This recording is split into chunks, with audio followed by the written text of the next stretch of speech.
Hi hello నమస్తే welcome to our channel. నేను మీ అంజలి. Yes, so ఇప్పటి వరకు యాక్షన్తో ఎంటర్టైన్ చేసిన ఈయనలో లవ్ యాంగిల్ కూడా ఉందంటూ శశివదనే అంటూ మన ముందుకు రాబోతున్నారు. He's none other than one and only మన రక్షిత్ గారు అనమాట. సో ఆయనతో మాట్లాడి మనం తెలుసుకుందాం. రక్షిత్ కాస్త రాఘవగా రాబోతున్నారు. సో రక్షిత్ అనాలా రాఘవ అనాలా? రక్షిత్ అనండి. ఓకే, సో రక్షిత్ గారు అంటే లైక్ లవ్ యాంగిల్లో కనిపించబోతున్నారు. సో మీ ఫస్ట్ ఎక్స్పీరియన్స్ ఏంటో చెప్పండి. When you perform like romantic scenes or else some love scenes, so మీ అంటే లైక్ ఎక్స్పీరియన్స్ ఎలాగుంది? అంటే వెరీ కంఫర్టబుల్ అండి. కోమలి గారు చాలా కంఫర్టబుల్గా చూసుకున్నారు నన్ను అని చెప్పాలి. అంటే కంప్లీట్ రొమాన్స్ అట్లాంటి సినిమా కాదు, ఇది చాలా pure love story kind of cinema. అందరూ ఫ్యామిలీతో వెళ్ళి హ్యాపీగా చూసి ఒక 2007లో ఎట్లా అయితే ప్రేమలు ఉండేయో ఆ కైండ్ ఆఫ్ సినిమా ఇది.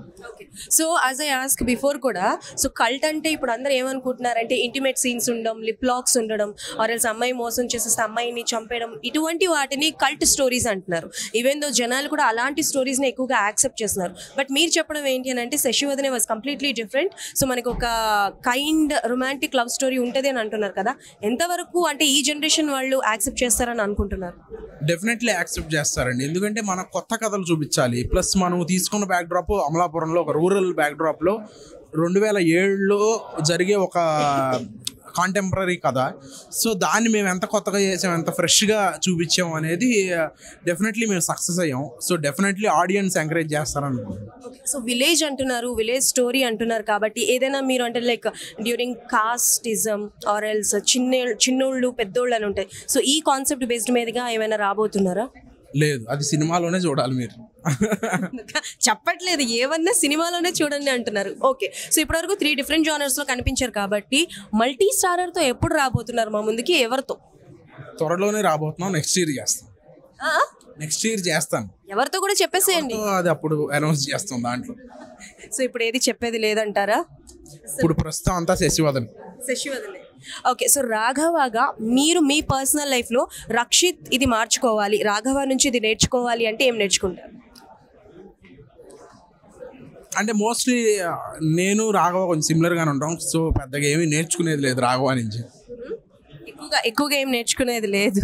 ఓకే, సో రీసెంట్ టైంలో చాలా సినిమాలు రిలీజ్ అవుతున్నాయి థియేటర్లో. అంటే లైక్ యూనో ప్రొడ్యూసర్స్ పెట్టే అమౌంట్కి జనాలకి ఎప్పుడు ఏది నచ్చుతుందో మనకు తెలియదు. సో ప్రొడ్యూసర్స్ ఎప్పుడు వాళ్ళ ఇలాగే పట్టుకొని ఉంటారని చెప్పుకోవాలి. సో అలా మీరు థియేటర్స్లో చూసి ఈ సినిమా చాలా బాగుంది బట్ ఎందుకు ఆడలేదు అని అనుకునే సినిమా ఏదైనా ఉందా? ఈ రీసెంట్ టైమ్స్లో చాలా ఉన్నాయండి సినిమాలు. అంటే ఎక్కువ జనాలు థియేటర్కి రాకుండా ఓటీటీలోకి వచ్చిన తర్వాత చూద్దాం అనుకుంటే ఇంకా మంచి కంటెంట్ ఇట్లాంటి సినిమాలు రావు. సో డెఫినెట్లీ మీకు నచ్చితే టీజర్ ట్రైలరు ఓటీటీలో వచ్చేదాకా వెయిట్ చేయకుండా థియేటర్కి వెళ్ళి సినిమా చూడండి. Okay, done. So Sasivadane cinema అందరూ థియేటర్స్లో చూడాలని మనస్ఫూర్తిగా నేను కోరుకుంటున్నా. బికాజ్ సాంగ్స్ చాలా బాగున్నాయి. సో అంటే లైక్ మీరు బాగా కష్టపడ్డ సీన్ ఏంటి ఈ మూవీ కోసం అని చెప్పి?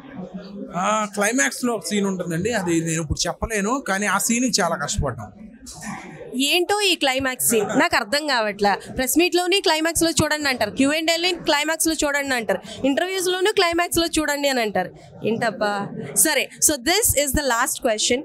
సో ఇప్పటివరకు చాలామంది యంగ్ స్టార్ హీరోసే యాంటోగనిస్ట్ క్యారెక్టర్లు చేస్తున్నారు సీనియర్ హీరోస్కి. సో అలా మీకు ఎవరికి అంటే లైక్ సీనియర్ ఆర్టిస్ట్లో విలన్గా చేయాలని ఉంది? వాళ్ళు హీరోగా, నేను విలన్గా. రామ్ చరణ్ గారికి. ఓ రామ్ చరణ్ గారికా? ఓకే, డన్, సూపర్ అనమాట.